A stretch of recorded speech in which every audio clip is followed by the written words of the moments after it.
Hi, I'm Mark Rennick. This is Victory Over Sin.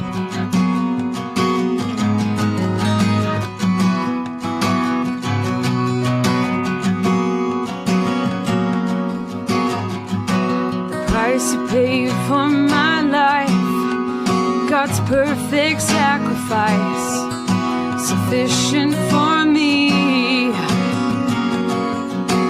The blood of God to atone my sin, you made your own. You have set me free. You alone have risen, you alone have saved us, you alone have rescued us from the grave. Glorious your reign now, all creation cries out. You alone are King, you alone. Good Saturday afternoon to you. My name is Mark Rennick. This is Victory Over Sin. What we do in the first part of the show is to explain to you what we're trying to do and actually who pays for it.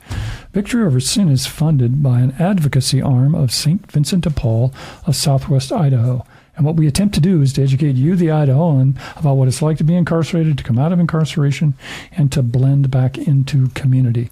We do that in several different ways, but certainly one of them is this radio show.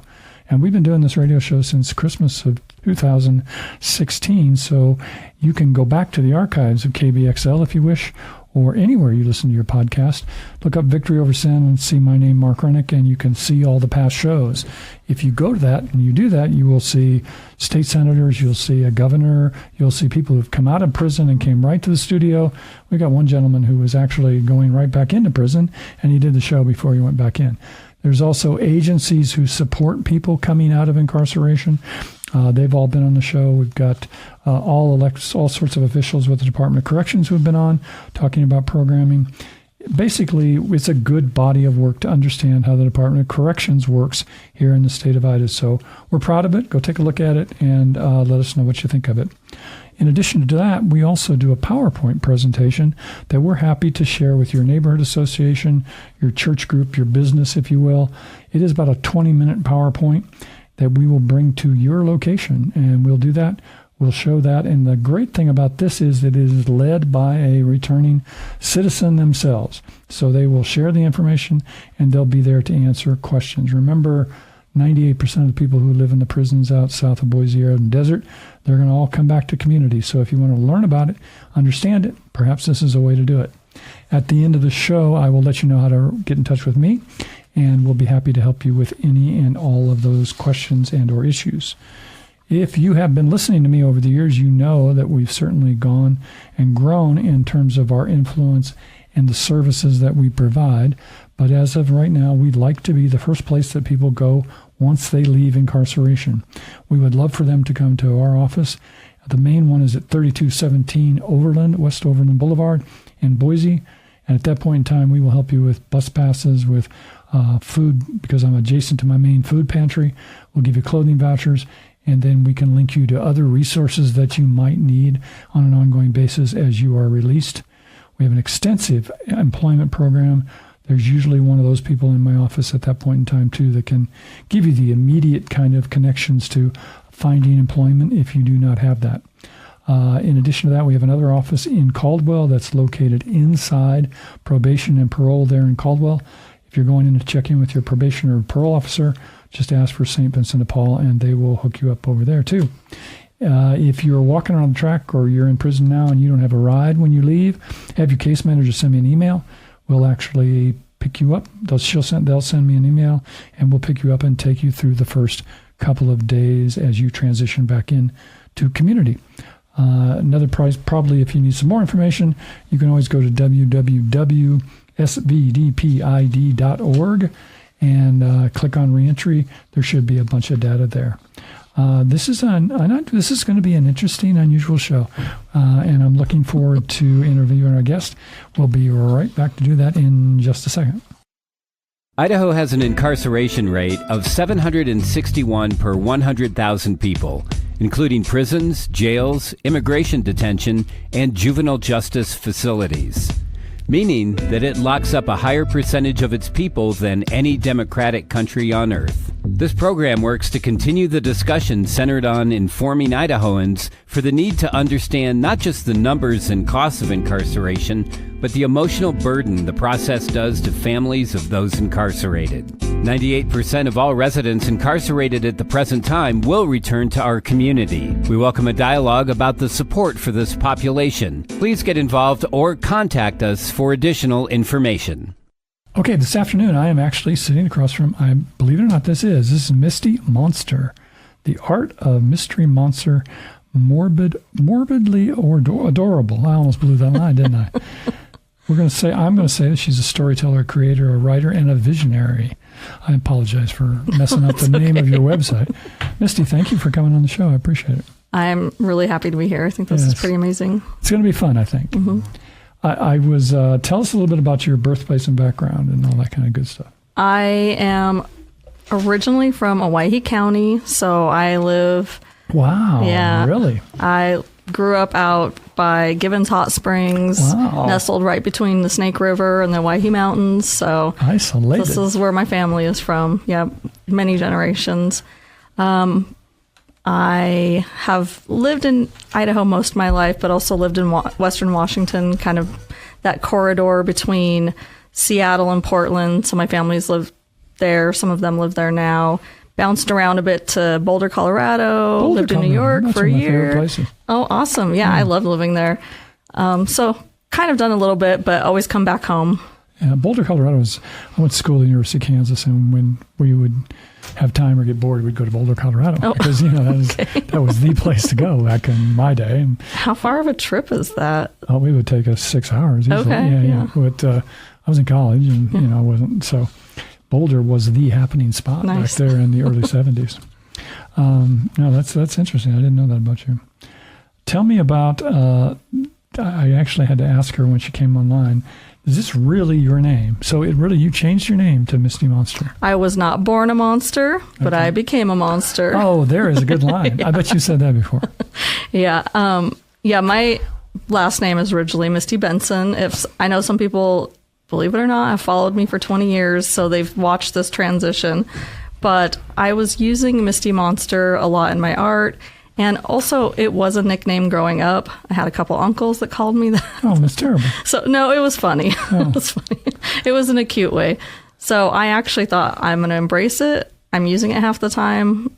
Might as well just kind of cement this whole art identity and go forward with it. And I love using it because when I say, hi, I'm Misty Monster, people remember it. I wouldn't doubt that at all. Okay, that's cool. So tell us a little bit about, I know the story is extensive, but help me with your art and the story of your art. That would be good. I guess since people out there can't really see it right now, I will describe it to you. It is fantasy art. I paint in acrylic on canvas. I kind of reach back to that old 60s big eye art movement that we had with the Pitty Kitties and the Pitty Puppies. I do a lot of Day of the Dead type skeletons. Everything that I do, the skeletons are more like creepy, cute, little gothic, but a little sweet. They smile a lot. Some big-eyed girls and fairies, pop surrealism movement. So if you know that, it's all very bright and colorful, but a little bit spooky. Yeah, I read someplace too where you just start drawing like an eye or something like that, and everything expands from there. When I was doing research on you, does that describe how you start a project? I start with kind of a blurry outline of what I'm doing. Mm-hmm. I don't draw it so much as I just take the paint. And someone said it's like if you have a really blurry, out of focus photograph, so it looks really blurry, and then I fine tune it until it finally looks in focus. Uh-huh. So I'm not really, I'm more a fly by the seat of my pants type painter. I don't have a good plan when I start. Well, I think in some ways the analogy there is that's almost where the fun is, mm-hmm. because you're exploring something that's new and that's that you don't necessarily know where it's going. So it's probably more exciting that way, right? It can be, yeah. I don't think everything else in life is that way. So that makes some sense. So that means your art would never get boring, right? No, and sometimes it is exciting because I'm like, wow, I painted that? Yeah. And it just goes. So where do ideas come from? All over? Or? Oh, gosh, so many places. Sometimes it could be a lyric from a song. I love music, super love music, love going to concerts as much as I can.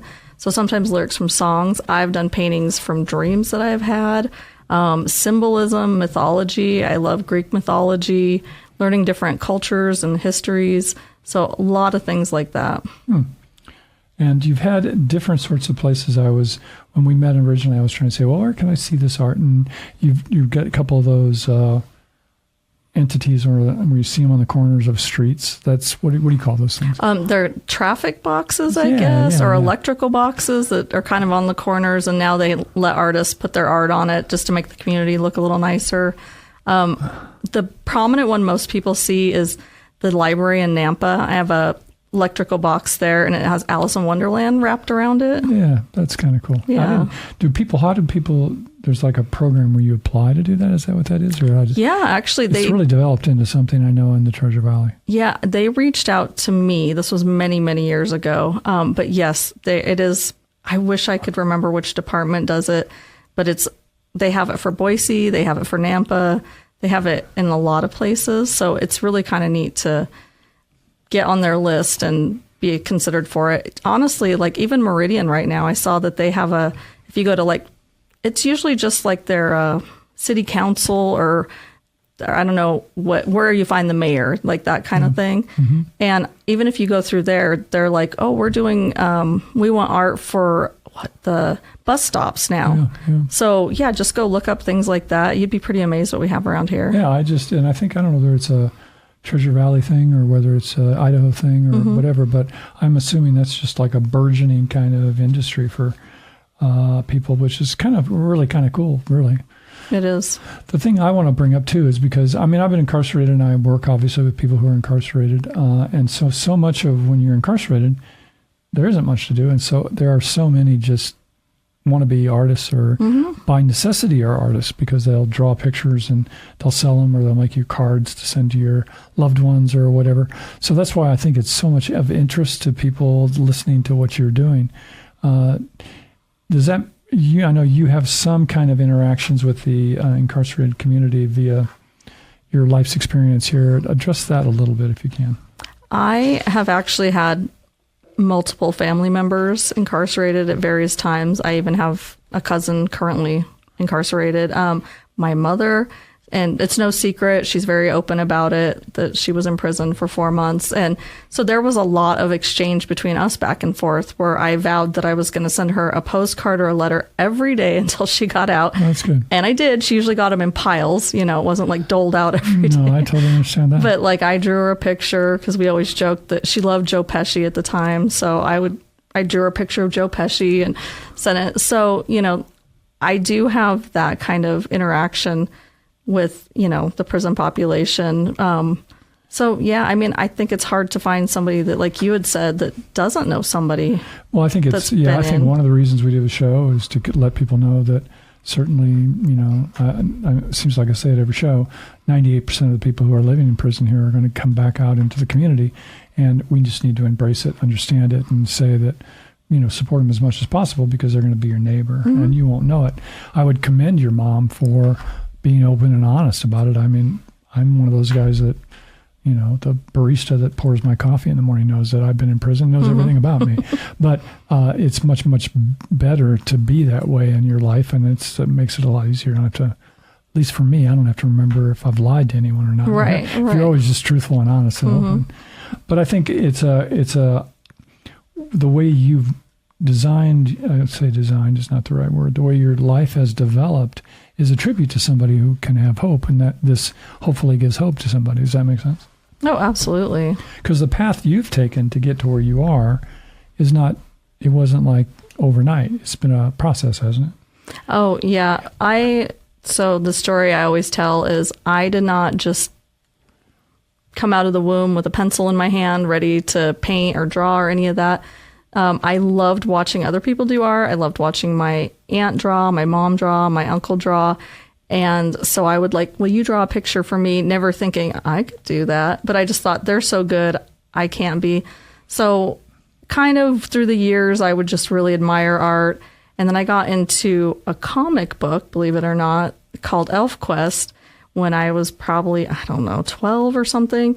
And I just loved the world building in it. It was so beautiful. And I thought, well, maybe I could do art, but I still didn't do it. I still kept thinking this is for somebody else, right? Like, how am I going to do this? And I was 20, in my 20s, early 20s, before I even started thinking I'm going to paint, right? And I would just paint some crazy, it was bad. Like, they weren't great. Like, I was just starting. And I would put them on eBay back then. And I'd be like, I'd start them at a penny and be like, hey, if I would die a little bit inside if it would have went for like 25 cents. But I think most people, like my family or somebody, would be like, well, I'd at least pay 25 for that.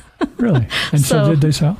Oh, yeah. And I think back then, like, my biggest seller at the time was like $400. Wow. Yeah. So that was pretty amazing day for me. I'm not saying that eBay is a lot harder now. This was, almost 20 years ago at this point. But back then, it really was kind of like a place you could go and try to sell prints or your originals. And me, I was just like, what else am I going to do with this? I'm done. I'm ready to paint a new one. Yep, and I don't want it sitting around. I want to get rid of it. But I think the thing that strikes me is the boldness and the way you went forward with it, kind of looking for acceptance. Not if it's a penny or if it's $400, that's different. That is very courageous. That is very powerful. Do you see that, or that's just something you feel yourself?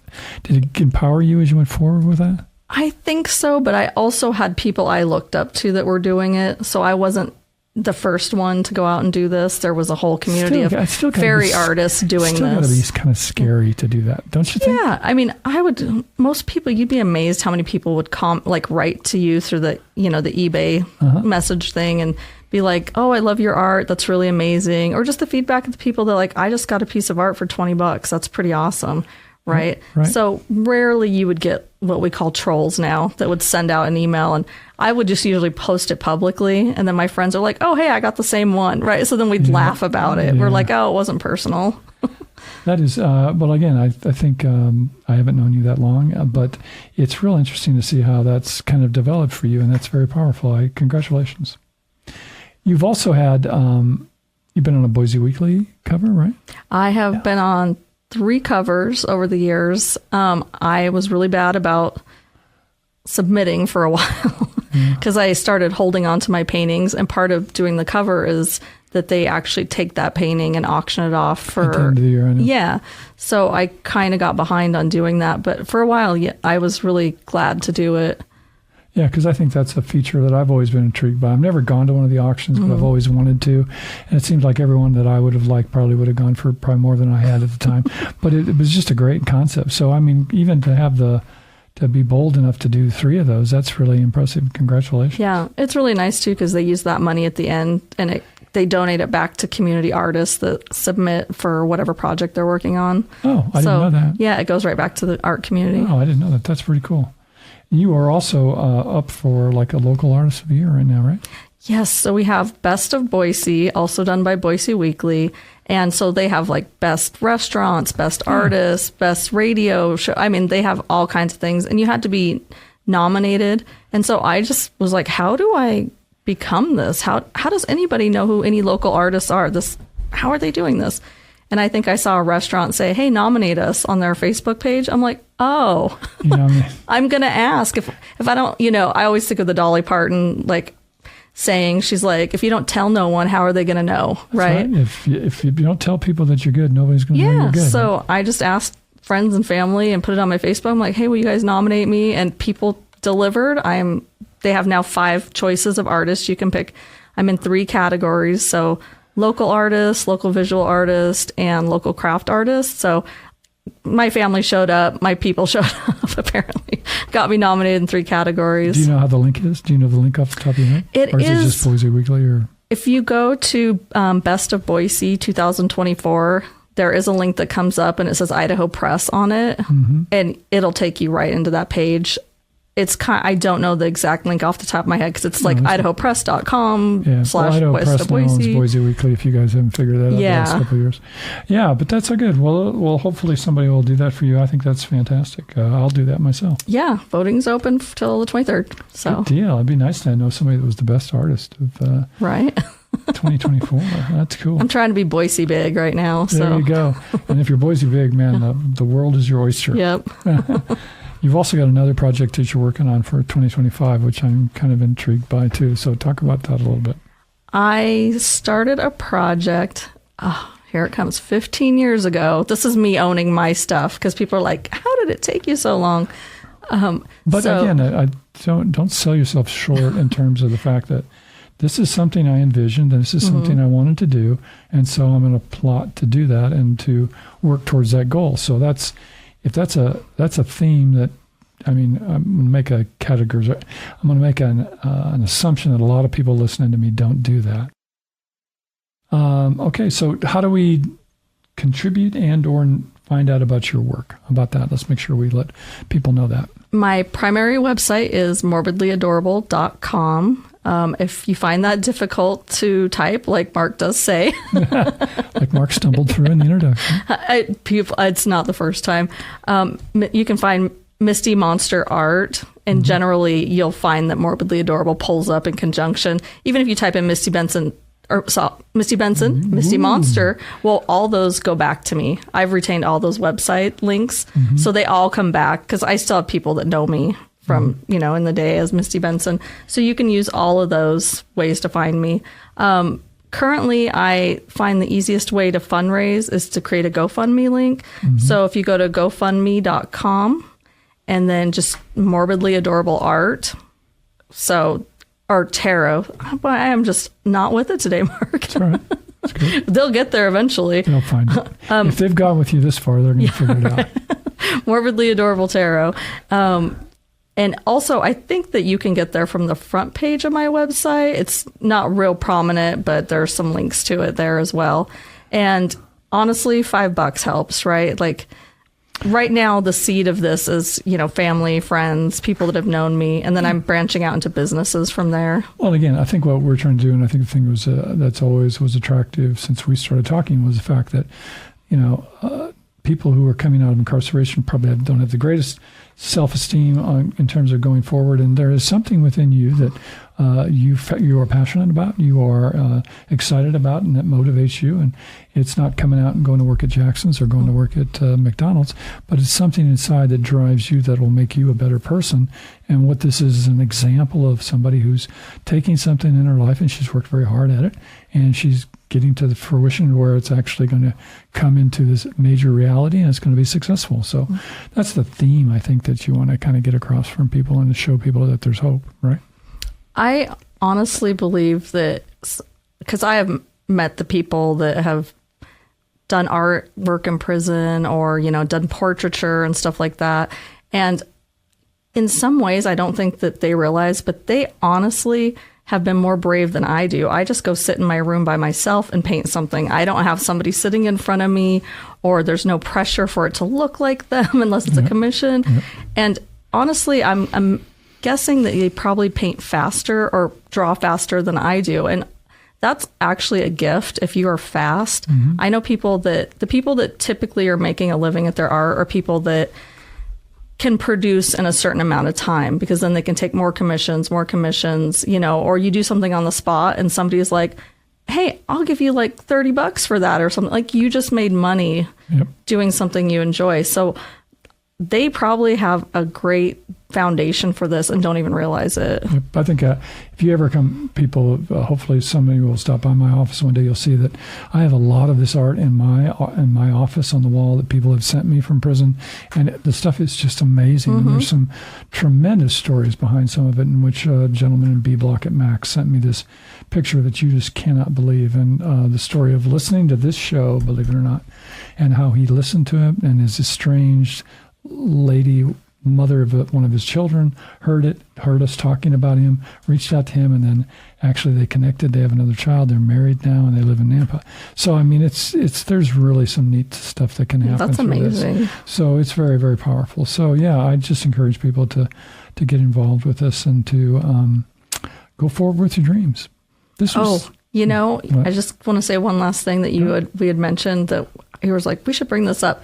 But one of my magazines with art had made it into one of the populations, and I ended up getting emails because they saw my art in a tattoo magazine. Oh, that's right. That's right. I just wanted to bring that. That's my other connection. Your other connection. Yeah. See, you're just broadening everything. Okay, listen, this is really cool. I appreciate you coming in. And like I said, I think it's a delight. The lady who connected me with her is a friend and associate, and she was truly right. Thank you for coming on. I appreciate it. Thank you, Mark. Okay, thank you. You can never tell in terms of what you're going to find as you go forward in working with people coming out of incarceration. It's a very powerful thing. If there is something that we can do for you, I am easy and answerable to any questions that you might have. You can reach out and touch me at www.systemicchangeofid.com. Send me an email, systemicchangeofidaho. It's all spelled out there at gmail.com. We're on Facebook, Systemic Change of ID. We're on Instagram, Systemic Change of ID. You can even call me on the phone if you want to at area code 208-477-1006. Look forward to talking to you next Saturday afternoon on Victory Over Sin.